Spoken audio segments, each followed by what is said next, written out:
And the intro music is not playing. I'm sorry about that, guys. Okay, well, why don't you start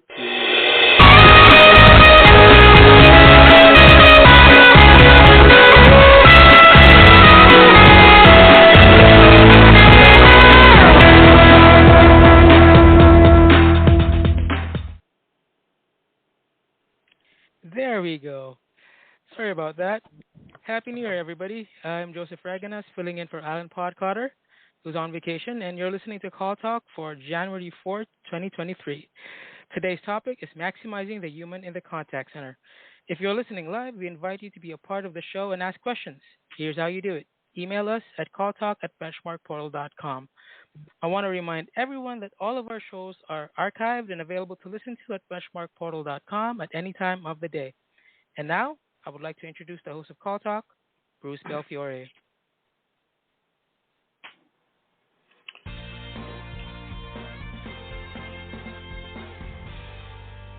Thank you, Joseph, and welcome back to Call Talk, everyone. Today we're going to be talking about maximizing the human in the call center. I'll be interviewing Nicholas MacDonald, Director of Customer Experience at C-Lect Consulting and lecturer at the University of Maine. A graduate of Ashford University with a bachelor's in organizational management and an MBA in finance and information systems, Nicholas will draw from a long and productive career in contact center leadership at Machias Savings Bank in Maine, where he put employee culture first, fostering employee engagement and teamwork that empowered his colleagues to provide excellent customer experiences. He is a believer in the power of small, incremental changes, and he'll share his approach and results with us. He's a national public speaker in customer experience and coaches leaders to grow their teams best and take the right tech strategy. On top of everything else, he owns and operates a small goat dairy farm and has a strong passion for horsemanship, spending his free time training his young quarter horse. So thanks for coming to the show, Nicholas. Welcome. Well, thank you, Bruce. It's an honor to be on the show. Well, great. Well, Nick, you're the first goat farmer that we've ever had as an interviewee on Call Talk. So I just have to milk that for all it's worth, pardon the pun. How did that happen, Nick? Well, I grew up working or having horses and never in my life thought I would have goats until I met my husband who had goats growing up. And so we ended up having just a couple goats and some chickens. A couple goats then turned into more goats, and then all of a sudden we had a dairy farm. Life just kind of goes that way sometimes. Yeah, that's great. That's great. Actually, I just had some Italian goat cheese last night that was fabulous. So good for you. Good for you. Does most of that milk go into milk or into cheese? Most of it is turned into either soap or cheese. Interesting. Okay, well, that's great. Well, wonderful. I'd like to start asking questions about your background, besides the goat farming, and say a few words, if you will, about your operation at Machias Savings Bank, and tell us about how you created and nurtured the culture that you wanted as a manager. Of course. At Machias Savings Bank, I started as an entry-level agent, and what really hooked me about the MSB culture was the small-town feel, and that everyone at the organization truly cared about the customer and employee experience. I quickly rose through the agent ranks by really caring about that customer and putting myself in their shoes. And when I moved into contact center leadership, first in a team lead role, and then moving into the AVP customer service manager role, I worked diligently to build efficiencies by moving the contact center from siloed systems to a single omni-channel contact center software, which built the foundation for much more. Okay, that's great. And we'll talk more about that later too, Nick, because we at BenchmarkPortal have always been really big proponents of silo busting and making sure that you do have an omni-channel mentality as well as systems to support that mentality.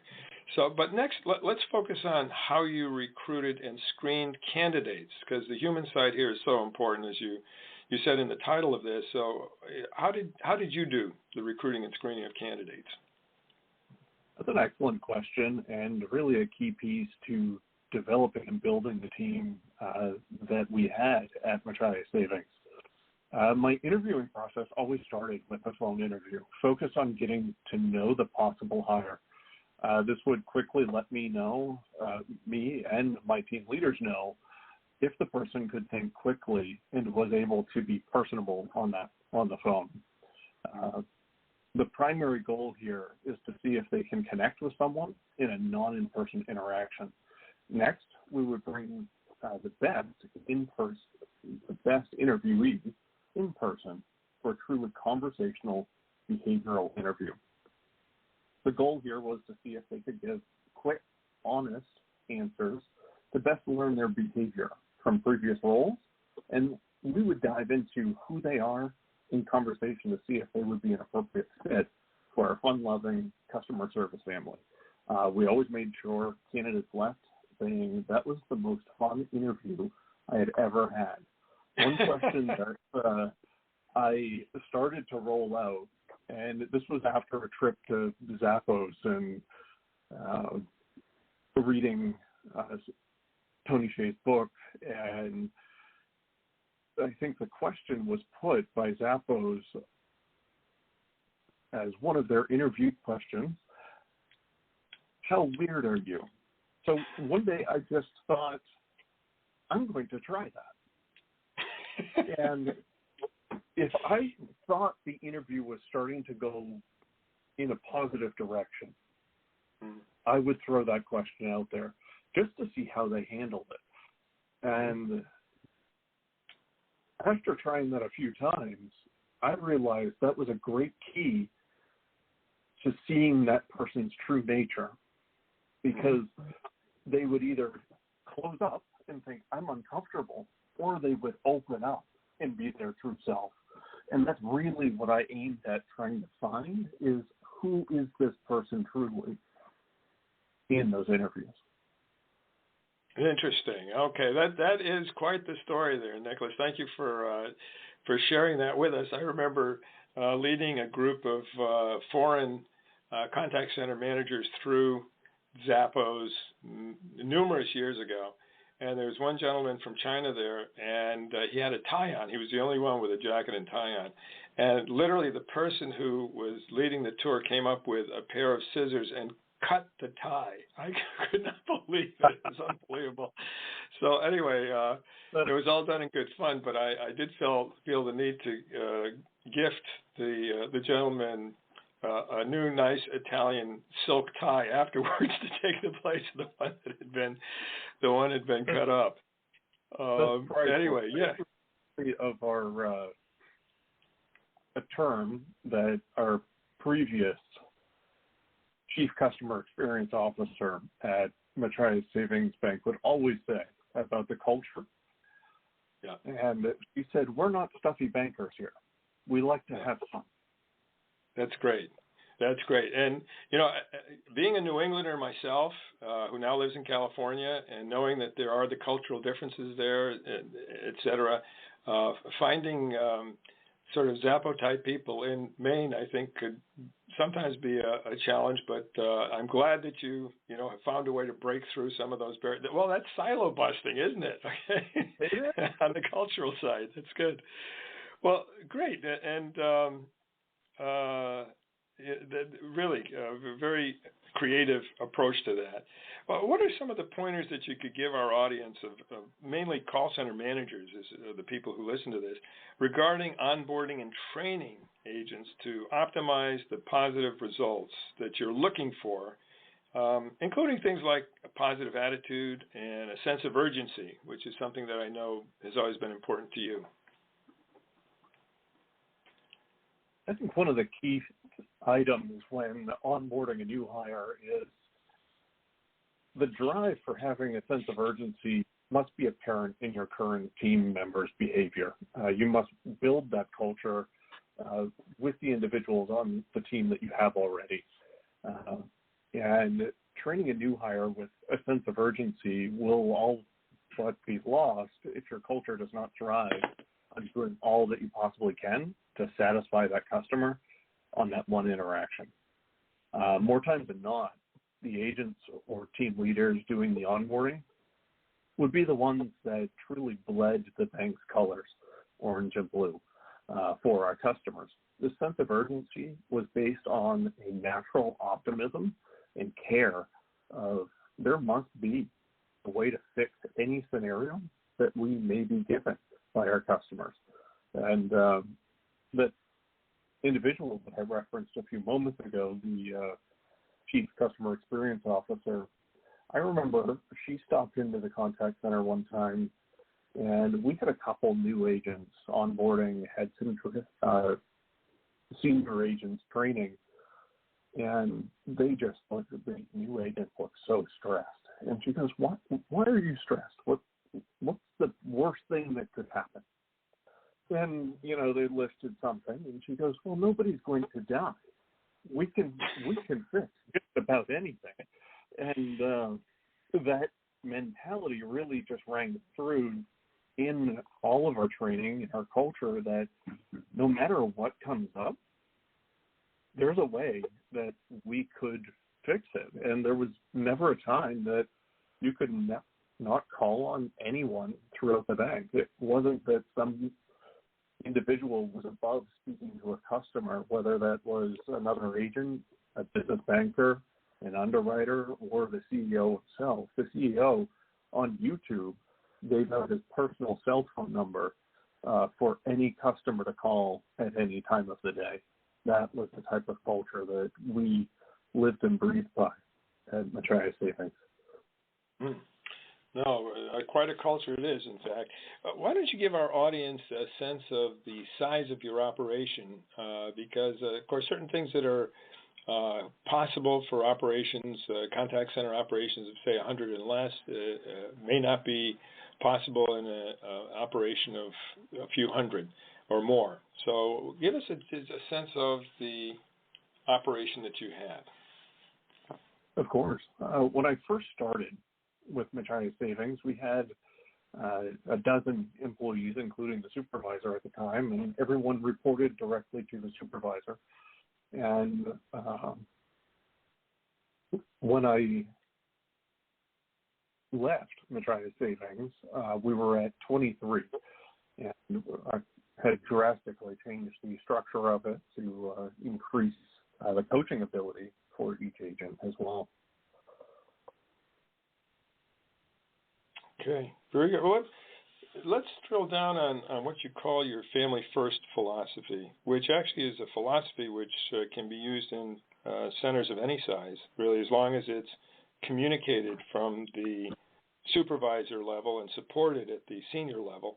But tell us about that, which included community involvement and also giving employee engagement and teamwork kind of a place of primacy in the center. Absolutely. At Machias Savings, it was clear from any part of the organization that we were encouraged to take time to be with our families. And the CEO of the organization put it the best way, that if your son or daughter has a sporting event, your mind is there. Your mind is at that sporting event. It's not there with you at your desk while you're working on reviewing a loan application.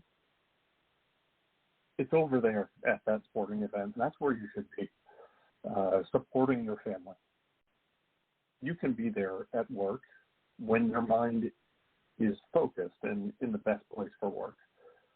In customer service in my department, we truly lived up to this philosophy. And if somebody was, had a sick kid, a sick family member, major life occurring, we would allow them to work from, whether it was out of state, take time off with pay, and anyone on the team would jump to cover that other person's shift so that they could be with their family.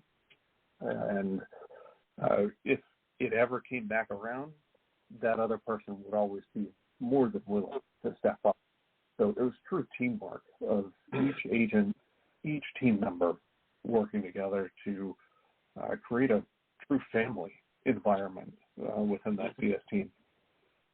Yeah, I think that part is so important. You need to have the family approach to it. And actually, we hear that word used quite a bit in the best centers as we do our research on agent satisfaction. The word, family culture. Some people say this is my second family, this sort of thing in their responses. But what's really important there, of course, is reciprocity. I can imagine some of the people listening may say, how did Nick do that without having people abuse that, grace, if you will, that the center gave them in terms of being able to take time off from work and be with their families and that sort of thing. So what words of advice would you give to managers to say, I'd like to either have what Nick had or move toward what Nick had as far as is reasonable and possible for my center, but make sure that people act responsibly and that there's accountability. What thoughts do you have on that, Nick? So with the family first philosophy and having the mentality of being able to drop anything and help someone else on the team, I will not say that it was perfect all the time. We definitely had some that occasionally would abuse this. But that's where I worked on the organization of the team to have a supervisor to agent ratio of in the single digits. And that coaching, direct coaching, is what helped build that environment. Because if we had somebody that started to go down that path of abusing it, for things that may not be, say, urgent or significant, say if kids were always sick or something like that, then we would guide them back to, okay, what are some items that we can work on to be proactive and plan ahead for any of these items, so that it doesn't seem like it's an emergency. If it's a sporting event, you should have a schedule well ahead for, say, a whole semester. Let's plan for that so that we can get this balanced out, and then we're more than happy to work with that. Mm-hmm. Okay, those are good inputs there. Can you also tell us about your approach to job growth in the customer contact operation? As managers, we all know that professional growth can be a challenge for many centers, which have pretty flat organization charts and limited resources for professional development. But what were your approaches there, Nick? Many times I've seen this where contact centers have very narrow job descriptions and that there's limited growth potential, as you've stated, whether this is talking to others at conferences. And I even felt this when I first joined Machias Savings Bank, just wondering, where do I go from here? I love this team. I don't really want to leave the team, but I want to grow. And we had a fair amount of turnover when I first started as an agent because there wasn't a lot of opportunity to grow within the team. After seeing that for a while, I really wanted to change that for the customer service family. And over time, I developed the culture that if somebody wanted to learn more about another area of the bank or a possible contact center role that may not exist yet at MSB, I would support them 100%, as that knowledge would directly impact our performance in the contact center and as a bank.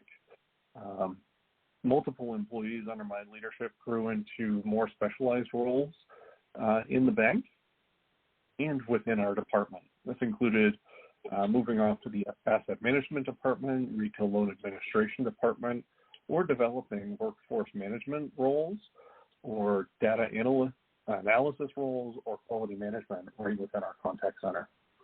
Mm-hmm. Okay, I love that idea, and it's something that we've encouraged people that we work with to do as well. I call it the agent alumni concept. And that can be in part just making sure agents know about how other areas work. They can be seconded for a certain period of time, then come back to the center. And in many cases, they move from the center, which is a wonderful training ground for having customer-centric people in your organization who also get to know an awful lot about the organization because they have to answer questions on all aspects of the organization. And so, go ahead. We had a program similar to that, or sounds similar anyway. It was called Walk a Day, and they would be able to choose, I believe it was 3 or 4 different departments that they were interested in learning more about, and they could go spend a day or 2 with any one of those departments, learn more about it, and then bring that knowledge back and potentially go take classes to their career in that direction if that's something they desired. Excellent, yeah. And that also is another way of promoting silo busting too, because there's nothing like getting to know the people on the other side of the silo and getting to know the functions on the other side of the silo to realize how things really can be integrated and should be integrated to give the best service possible to the customer. So that's great. And when somebody does leave the center permanently for another position in the company, in another area, instead of saying, "Oh, we've lost you," it's more like, "You're one of our alums, and we're proud of you. You're moving on. You're one of our alums, and you'll always be one of us." It's like once a Machias call center agent, always a Machias call center agent. It really felt like that too. Yeah, exactly. Well, that's great. And we've also seen situations where, when for some reason there is a big ramp up in calls of things, that people can be called back into service, and so you're in kind of a reservist situation too, where you can be called back into service if needed in order to give excellent customer service. So anyway, great thoughts there. Well, can you give us some examples of projects that brought significant efficiency gains and customer experience improvements at your center? And you can talk about the things that you did on the people, process, and the technology side.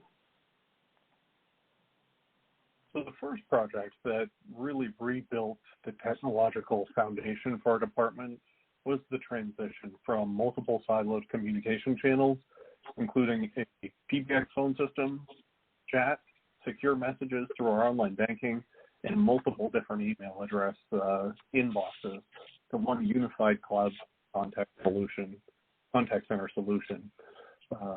That move allowed us to be more efficient and effective with our communication to our customers.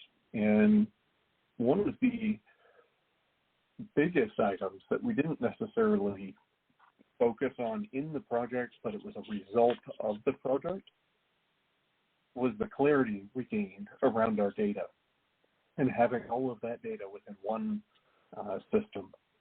At first, this data was a bit of a frightening truth of where we actually stood in accordance with our culture standards of answering the calls within 3 rings.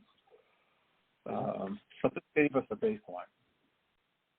This implementation happened at the beginning of 2020, just a few short months before most of the world shut down for the pandemic. The beauty of being on a cloud-based system was the agents could take their computers and headsets home to work. So that was very simple. And it just was, we were blessed to have the timing work out in such a way. Yeah, that's great. And Nick, if I could just go back to the idea of answering the calls within 3 rings, that is quite an ambitious goal. And where did that come from, and how difficult was it to actually fulfill that? Absolutely. So answering the call within 3 rings began with a gentleman named Ed Hennessy. Ed Hennessy was the chairman of the board while I was at Machias Savings Bank. Prior to that, well, let me go back a little ways. He initially started at the bank in the 70s as a teller and worked his way up through the organization and was really one of the drivers for much of the growth at Machias Savings Bank, both in branches, assets, and then culture, really. Mm-hmm. And the small town personalized culture really came from Ed Hennessy. He drove that forward, and he always would had a distaste for any automated message. He wanted a personal connection anytime he called someone. So he drove that throughout the organization, saying, we need to make sure that we are picking up the phone and somebody doesn't get a voicemail or an automated message. Mm-hmm. That they get a real person on the other end of the line to answer their question. And he would, if somebody's phone was approaching the third ring and if he wasn't within physical range of that phone, he would say, he was kind of had the big bellowing voice. He would holler out across the bank, is somebody going to answer that phone?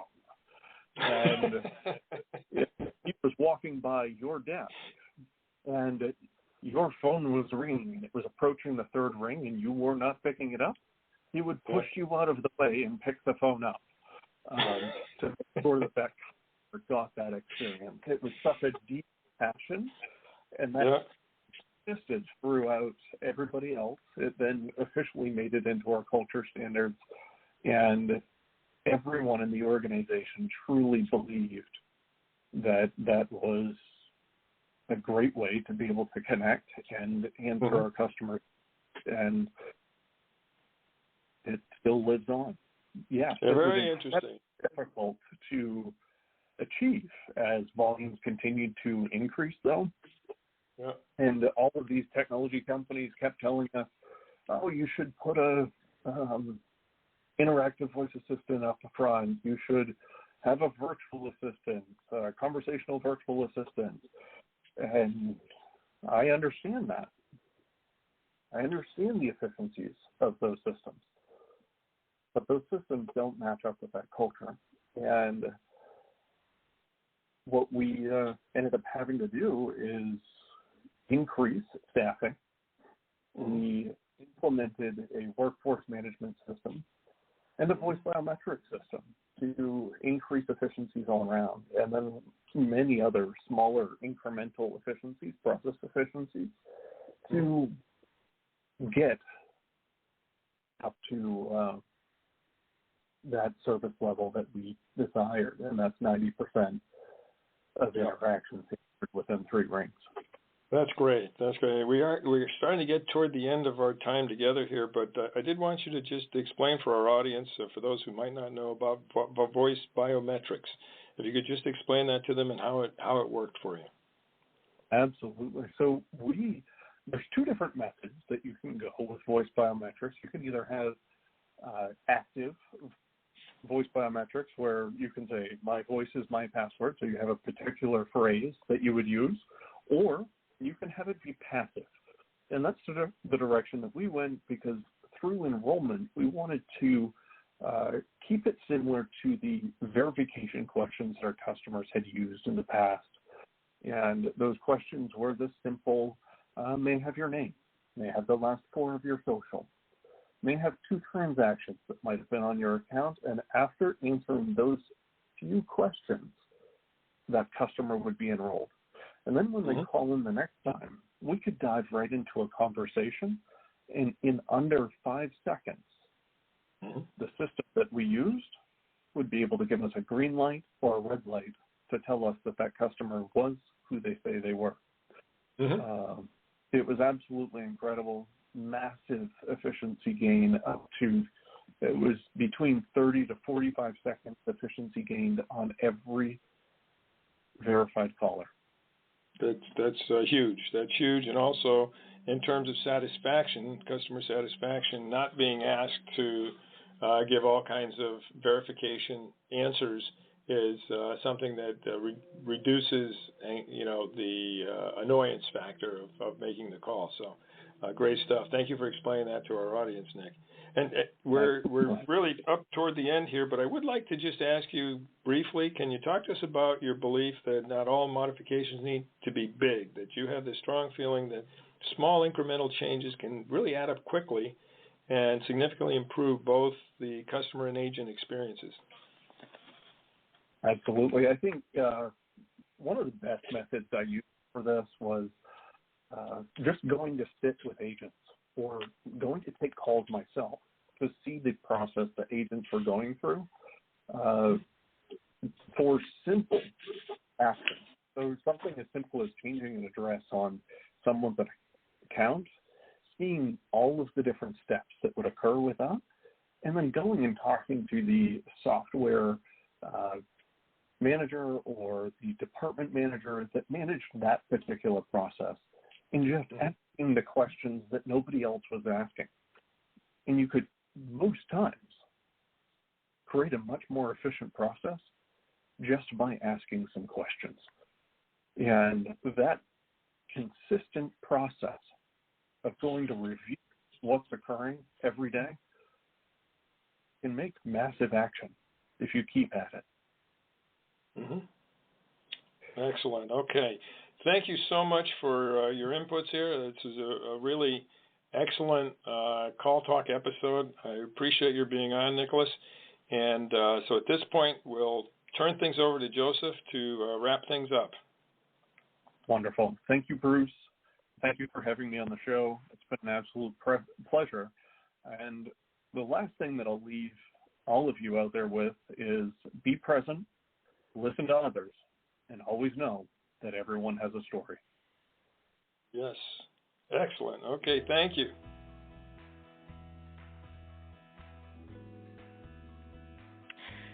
Thanks again to Nicholas MacDonald and Bruce Belfiore for your insightful discussion on today's show. Be sure to join us again next month for another great show or look at our huge selection of archive shows and topics at BenchmarkPortal.com. Then click on CallTalk, where you will find over 7 seasons of this show. From all of us at Benchmark Portal, keep those headsets steady and your fingers ready. This is Joseph Reganas signing out, and have a great day.